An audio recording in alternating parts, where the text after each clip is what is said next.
বর্ষার মরশুম আসলেই আতঙ্ক ছড়ায় পুরাতন মালদা পুরসভার ১৩ নম্বর ওয়ার্ডের মঙ্গলবাড়ি গান্ধী কলোনির গাবতলী এলাকার বাসিন্দাদের মধ্যে।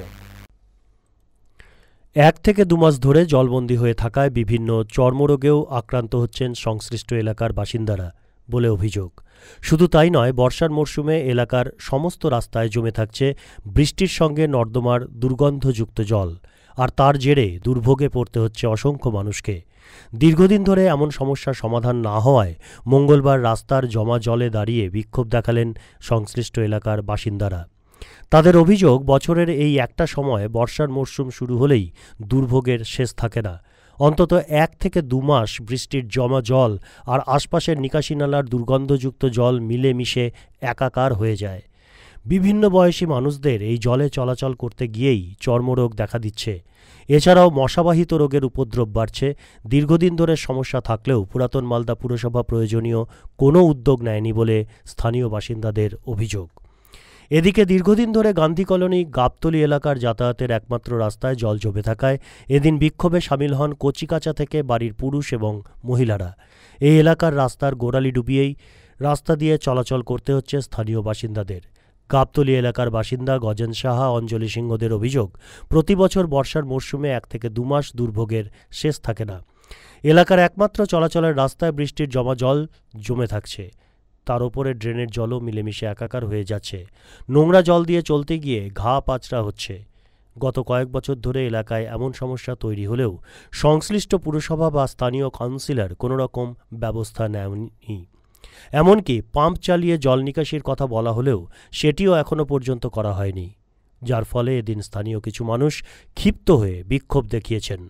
পুরাতন মালদা পুরসভার ১৩ নম্বর ওয়ার্ডের তৃণমূল দলের কাউন্সিলর রিমি দাস পাল জানিয়েছেন, ওই এলাকায় বৃষ্টির জল জমার সমস্যা একটা রয়েছে। সময় মতো সেই জলে পাম্প মেশিন চালিয়ে নিকাশি করার উদ্যোগ নেওয়া হয়ে থাকে। ইতিমধ্যে পুরাতন মালদা পুরসভার ৩.৫ কোটি টাকা বরাদ্দে একটি হাইড্রেন তৈরির কাজ শুরু করেছে।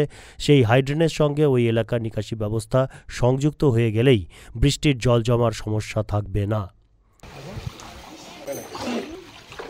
বৃষ্টি হলে এখানে জল জমে থাকে।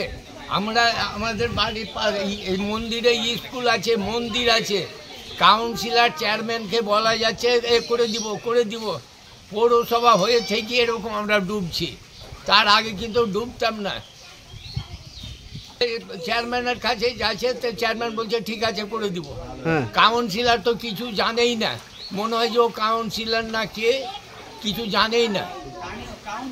তো সমস্যা, বৃষ্টি হলে তো জল জমে থাকে, এই নোংরা জল দিয়ে সব যেতে হয় বাড়ি ঘরে। কতদিন থেকে জমে আছে এই জল? এটা 1 মাসের ওপর হয়ে যায়। এই রথ পার হলেই মেশিন লাগাবো, এই রথ পার হলেই মেশিন লাগাবো। আজ পর্যন্ত তো কোনো মেশিনের কোনো খবরই নাই।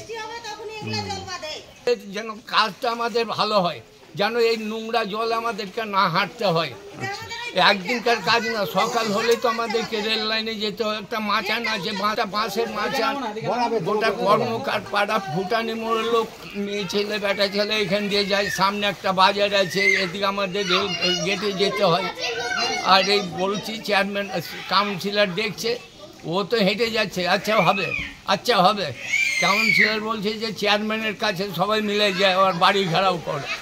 আমরাকে ঘেরাও করতে গেলে কি চেয়ারম্যান, স্কুলের দিদিমণিরাও কমপ্লেন লিখে চেয়ারম্যানের কাছে দিয়েছে। চেয়ারম্যান বললে ঠিক আছে, ব্যবস্থা হবে। এগুলো সমস্যায় আমাদের এই জল 12 মাস আমরা এগুলো জলে ব্যবহার করছি, 12 মাসই হাঁটা চলা করছি, 12 মাসই এগুলো জলের ভিতরে থাকছি।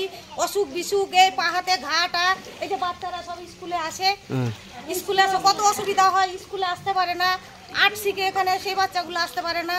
যখনই বৃষ্টি হয় তখনই হলো এগুলো হয়। কাউন্সিলরকে বলেন? কাউন্সিলর তো দেখছে, বলি না কেন, বলতেই আছি আমরা।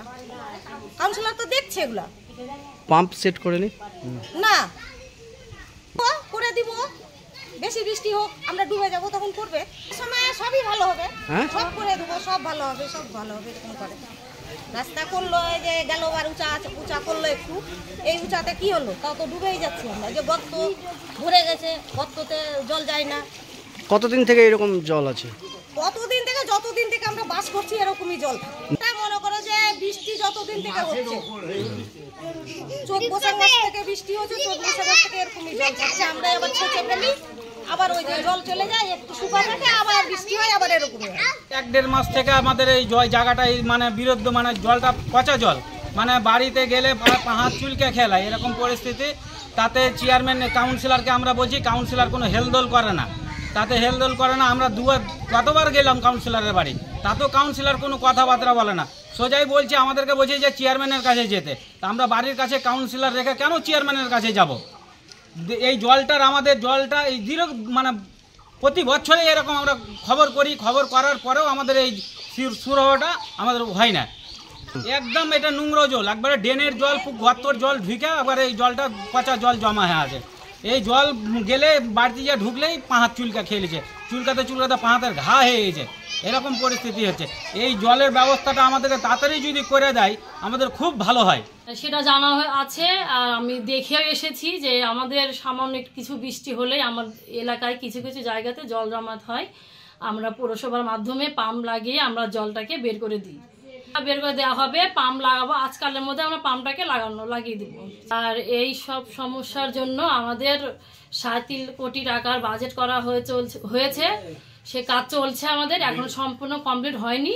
এই ছোট ছোট ড্রেনের জলগুলো কাজটা আমাদের সম্পূর্ণ কমপ্লিট হলেই এই জলগুলো আর জমা থাকবে না, সম্পূর্ণ জল বেরিয়ে চলে যাবে। আমাদের কাজ চলছে, পৌরসভার থেকে কাজ করা হচ্ছে, চলছে কাজ। সামনের বার থেকে আর এই সমস্যার সমাধান আমাদেরকে হতে হবে না, আমাদের সমস্ত জল বেরিয়ে যাবে। হাইড্রেনটা হলেই সম্পূর্ণ কমপ্লিট হলেই বেরিয়ে যাবে জলটা। মালদা টুডে।